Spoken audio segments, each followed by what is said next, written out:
Mabuhay ang bagong kasal!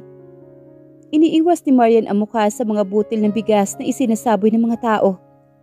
Paglabas pa lamang nila ng simbahan, ay hindi na magkamayaw ang mga taong sumasalubong sa kanila. Naroon ang lahat ng tauhan sa asyenda at ang pamilya ng mga ito. Ang mayor at vice mayor na kinuhang ninong ni Victor.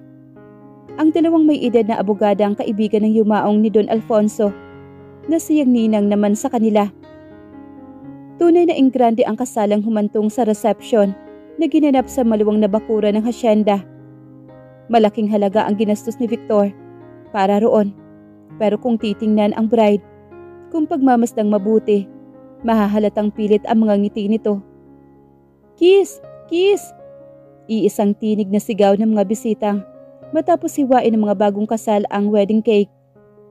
Buong galak na pinagbigyan ni Victor ang kahilingan ng mga tao. Samantalang si Marian ay parang robot na sumusunod lamang sa mga nangyayari. At habang isinasagawa ang mga seremonyas, ang panalangin naman niya matapos na sana ang handaan upang mahubad na niya ang maskarang ng ngiti niya. Saka pa lamang nakahinga na maluwag si Marian nang isa-isang magpaalam ang mga panauhin. Noon na rin lamang niya nakilala ang anak ni Atty. Buenaflor na si Lara, ang magandang kababata ni Ruel na mahiyain kung kumilos at baka sa anyo ang pagiging konserbatibo. Pero ano iyong nakikita niya sa mga mata ng babae nang batiin siya nito? Galit at pagtataka. Napapagod na siya na mag-isip. Binaliwala na lamang niya iyon at sa bandang huli tuluyang nakalimutan. Nakalagay na sa pick-up ang kanilang mga maleta ni Victor. Naghahanda para sa kanilang biyahe. Ay nakaupo pa rin si Marian sa sala. Wala siyang ibang gustong gawin ng mga oras na iyon kundi ang matulog at magpahinga. Pero hindi pumayag si Victor na kansilahin na lamang ang kanilang reservation sa Villa Escudero. Let's go, princess! Bulong naman ni Victor na mainit na hiningay gumising sa nag-aantok na diwa niya. I don't wanna go. Gusto ko na magpahinga. Sabi niya na ipinakitang pagod na siya. Pwede ka matulog habang nagmamaniho ako. Pagdating natin sa Villa Escudero, ay tiyak na mawawala ang pagod mo. Hindi na nakatutol pa si Marian lalo pangat binuhat na siya ni Victor patungo sa sasakyan. Aba magpakasaya kayo. Masayang bili naman ni Nana Esper at ikinikilig na yumakap sa asawa. Mag-iingat kayo, Victor. Natatawa namang sabi ni Tata Ruding. Nang makalabas na hasyenda ang sasakyan ay saka lamang muling nagbangon ang kaba sa dibdib ni Marian. Hindi niya alam kung paano magre-react kapag inangkin ni Victor ang karapatan nito sa kanya bilang asawa. Hindi sa lahat ng pagkakataon ay kailangan siya nitong patulugin upang sapilitang makuha ang gusto nito. Napalunok siya at saglit na sinulyapan ang lalaki. Abala si Victor sa pagmamaneho nito, ngunit malinaw niyang nababakas ang kakaibang kislap sa mga mata nito. Kung pwede lang na magtago mula kay Victor, ay ginawa na niya. Pero alam niyang mahirap iyong mangyari at hinding-hindi pahihintulutan ng lalaki. Andito na tayo. Uwi ka ni Victor matapos siyang gisingin ng mga halik.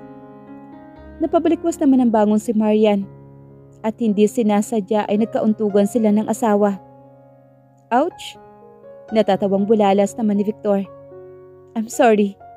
Bulalas din naman niya. Ngunit agad na sumeryoso na makitang titig na titig si Victor sa mukha niya. Iginala niya ang paningin sa paligid upang iwasan ito. Nakita niyang naroroon na sila sa bungad ng Villa Escudero. Inilalayan siya ni Victor pagbaba ng pick-up at iginiya patungo sa karomata ang lalaking tauhan sa Villa Escudero at kinuha ang kanilang mga maleta at inilagay iyon sa likuran. Binusog ni Marian ang mga mata sa magandang tanawin. Hindi alintana ang bisig ni Victor na nakayakap sa baywang niya. Nang sapitin nila ang cottage, ay binuhat pa siya ni Victor papasok sa pintuan. Hindi na rin tumutol siya at nagpabigat pa nga upang mahirapan ang lalaki. Pero parang baliwala lamang dito ang bigat niya. Ibaba mo na ako. Aniya nang nasa loob na sila ng cottage at buhat-buhat pa rin siya ng asawa. Inilapag siya ni Victor sa ibabaw ng kama at sa pagkawala ng balanse ay dumagad ang bigat nito sa kanya. Ilang sandali ang agwat ng mukha nila sa isa't isa. Nalalanghap niya ang mabango at mainit na hininga nito. Kung ikaw ay isang panaginip, ayoko nang magising, Marian. Wika ni Victor habang buong pagmamahal na nakatitig sa mukha niya. Ikaw ang nagturo sa akin kung paanong magmahal ng totoo. Walang masabing nakatitig din lamang si Marian sa mga mata nito. Habang nagiinit ang katawan ni Victor, ay sumasalin sa katawan niya. Sa ngayon, hinagkan siya nito. Sa mga mata, may every move. Sa ilong at sa pisngi, may everything. Sa mga labi niya. Hindi alam ni Marian kung bakit ipinikit niya ang mga mata nang hagkan ni Victor ang mga labi niya. Sa unang pagkakataon ay naramdaman niya ang kakaibang damdaming nilikha ng gumapang na init sa kanyang katawan. At sa unang pagkakataon din ay wala siyang pagtutol na nararamdaman sa sarili. Hanggang sa namalayan na lamang niyang tumutugon siya sa halik nito. Ang ungol ni Victor at ang paglilikot ng kamay nito sa loob ng kanyang blusa ang gumising sa kanyang kamalayan. Kasunod ng realisasyon at ang pag-iinit ng kanyang mukha dala ng pagkapahiya sa sarili. Kulang ang lakas na itinulak niya si Victor at agad na bumangon. Hindi siya makapaniwalang ipinagkanulo siya ng kanyang katawan. Nanginginig ang mga kamay na ibinalik niya ang 2 botones. Binalingan ang personal ref na nasa sulok ng kwarto at binuksan sa paghahanap ng malamig na tubig. Napapawi sa panunuyo ng lalamunan niya. Ilang tungga ang ginawa niya sa bote ng mineral water bago muling kinalma ang sarili. Nagulat pa siya nang kunin ni Victor mula sa kanya ang bote at uminom. Lalo lamang nag-init ang pisngi ni Marian sa implikasyon na tinura nito. Don't be sure, Victor. Aniya at tumakbang papalayo sa asawa. Nagalit-galitan siya upang pagtakpan ang nararamdaman. Pagod na ako, Victor. Gusto ko nang matulog. Lalo lamang sumakit ang ulo ko pagkatulog ko sa sasakyan kanina. Be my guest. Nakangiti pa ring sabi ni Victor at itinuro ang kama sa kanya. I've got something for you outside. I'll be back. Lumabas nga si Victor at iyon ang pagkakataong sinamantala niya para mabilis na makapag-ayos ng kanyang sarili. Agad siyang pumasok sa banyo at naghubad ng kasuotan. Itinapat niya ang katawan sa dutya matapos timplahin sa maligamgam na tubig. Nag-shower siya ng mabilis. Tinutuyo na niya ang katawan ng maalalang sa pagmamadali niya. Hindi na ihanda ang pamalit na damit. And worst, ang hinubad niyang damit ay nahulog sa sahig at nabasa ng hilahin niya kanina ng tuwalya. Napabulala siyang bigla at nataranta. Hindi siya maaring lumabas ng banyo na tanging tuwalya lamang ang takip sa katawan. Ayaw niyang bigyan ng maling impresyon si Victor. Kumakabog ang dibdib na sumilip muna siya sa pintuan ng banyo at nakahinga na maluwag nang makitang hindi pa bumabalik ang lalaki. Dali-dali siyang lumabas upang kumuha ng damit sa maleta. Ngunit gayon na lamang ang kanyang pagkadismaya nang hindi makita ang maleta sa loob ng kwarto. Hindi pa iyon pinapasok ng tauhan sa Villa Escudero na naghatid doon sa kanila. Napabulalas naman siya at nanlulumong na upo sa gilid ng kama. Anumang sandali ay maaaring bumalik si Victor at ayaw niyang datnan siya ng lalaki sa kaakit-akit na kalagayan. Akmang aangatin na niya ang telepono upang alamin kung saan napunta ang kanilang mga bagahe. Nang biglang bumukas ang pintuan at pumasok si Victor, tulak-tulak ang tray na kinilalagyan ng pagkain at champagne. Nanginginig ang mga kamay na ibinalik ni Marian sa cradle ang auditibo at hinawakan ang tuwalya na parabang aalisin iyon ng tingin ng asawa. Nasaan ang mga bagahe? Tanong niya na hindi na ikubli ang pagpapanik sa tono niya. Nakikita kong handa ka na para sa akin. You really surprised me. Wika ni Victor na hinagod siya ng tingin hanggang ang mga matay matuon sa makikinis niyang hitang hindi na itago ng tuwalya. Sumipol pa ito na lalo lamang nagpadagdag sa kaba niya. Hindi ako nakikipagbiruan sa'yo, Victor. Nasaan ang mga maleta? Kailangan kong magpalit ng damit. Nanginginig na ang kalamnan niya nang dahil sa nerbiyos at nakukuha pang tumayo roon ni Victor at pagmasdan ang bawat bahagi niyang hindi maikubli ng tuwalya. Sa desperasyon ay hinablot niya ang kumot, pero sa ginawa niya ay natanggal sa pagkakabuhol ang tuwalya. At bago pa niya maagapan, ay lumantad na ang kanyang dibdib. Napasigaw naman siya at natatarantang binalot ng kumot ang katawan. Malakas na halakhak ni Victor ang waring aliw na aliw sa nangyayari. Matalim ang sulyap na ipinukol niya sa lalaki at kulang na lamang ay matunaw na sa mga titig niya. Hindi nakakatawa yon. Bulalas niya na nais maiyak sa labis na kahihiyan. Pero naisip din niya, ano pa ba ang dapat niyang itago kay Victor? Gayong nakita na nito ang lahat-lahat sa kanya noong gabing pagsamantalahan siya nito. Relax, mahal ko. Wika ni Victor na inilapit sa gilid ng kama ang rolling tray. Sa mga matay naglalaro ang pilyong ngiti. Pakakainin muna kita bago ikaw ang kainin ko. Bastos ka talaga. Bulalas niya at lumayo nang naupo ito sa kama. Makukuha mo ako pero labag iyon sa kalooban ko. Tinitiyak kong iyong hindi ka makakatanggi.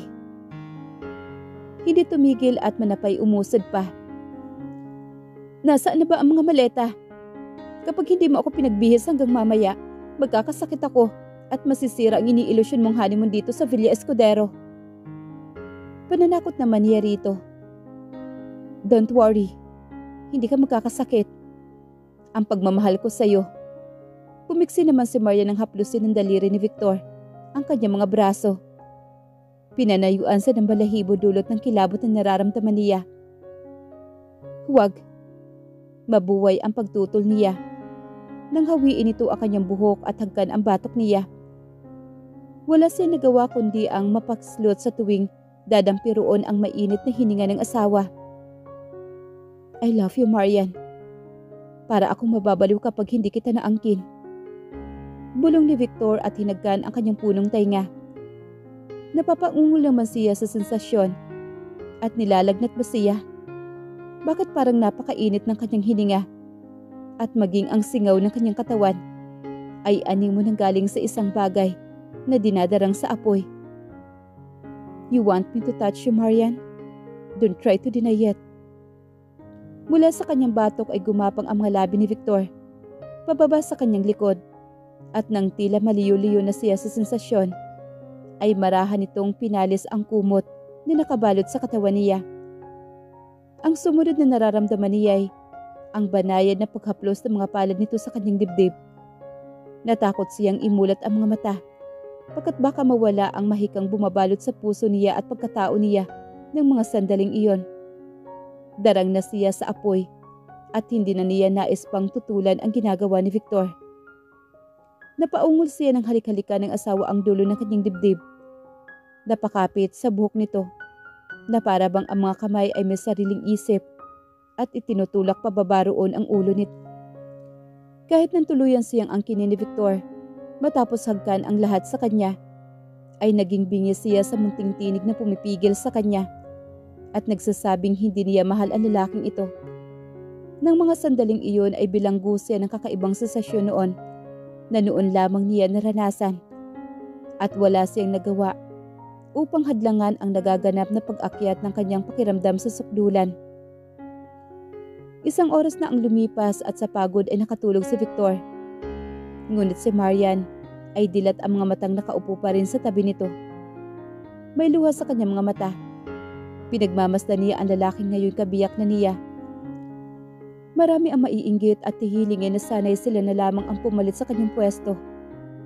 Maswerte siya para sa iba, pero hindi pa niya mararamdaman iyon sa kanyang sarili. Ang namigitan sa kanila ay udyok lamang ng pagnanasa at hindi ng pag-ibig. Hindi pa rin naman niya maitatangging nagugustuhan niya ang paraan ng pagpapakita ni Victor ng pagmamahal. Pero sa kabila ng kaligayahang pisikal na tinatamo niya, ay naroon pa rin ang kahungkagan sa dibdib niya. Siguro kung si Rowel ang nasa katayuan ni Victor, ay higit ang ligayang nararamdaman niya sa kaninang angkinin siya nito. Si Rowel. Pinahid niya ang luhang namamalisbis sa pisngi niya at itinuon na lang ang mga mata sa pagkain. Lumamig na ang pagkain at ang yelo sa bucket na ikinalalagyan ng champagne ay natunaw na. Hindi natupad ang sinabi ni Victor na pakakainin muna siya nito. Hindi niya napigil ang pagguhit ng simpleng ngiti sa mga labi sa alaalang iyon. Ngunit ang lungkot sa kanyang mga mata ay nanatiling naroroon. Nang magising si Victor ay nagbihis ito at lumabas ng cottage. Maya-maya ay nagbalik lang ito, dala ang kanilang mga maleta. Mula roon inilabas nito ang pantulog at iniabot sa kanya. Nagtaka ang tinging ipinukol niya sa asawa. "Now, where's that damn bikini?" Sabi pa nito habang patuloy na naghahalungkat. Nang hindi makita ang hinahanap, ay nagkipit balikat lamang ito. "Hindi mo na kailangan yon," ang sabi at kinindatan siya nito. "Victor?" Naiiskandalong bulalas naman ni Marian. Muli na namang pinamulahan ang pisngi niya. "Namumula ang mukha mo, sweetheart. Titiyakin kong mawawala ang pamumulang yan ng iyong mga pisngi bago bumalik sa asyenda. Hindi mo magagawa yon." Nagagalit-galitan siya. Iniladlad nito ang pantulog na binili nito para sa kanya. "Ano to, Victor?" "Regalo ko para sa iyo." Pilyo ang tunong wika naman ni Victor. Napabuntong hininga naman siya. Kung sa bagay, mabuti na rin ito kaysa sa wala. Sa isang idlap lang ay isinuot na niya ang pantulog. "Ngayon nagugutom na ako." Makahulugang sabi naman ni Victor. May pagtutol na bulalas naman siya. Mas kaysa hindi, alam niya kung ano ang ibig sabihin nito.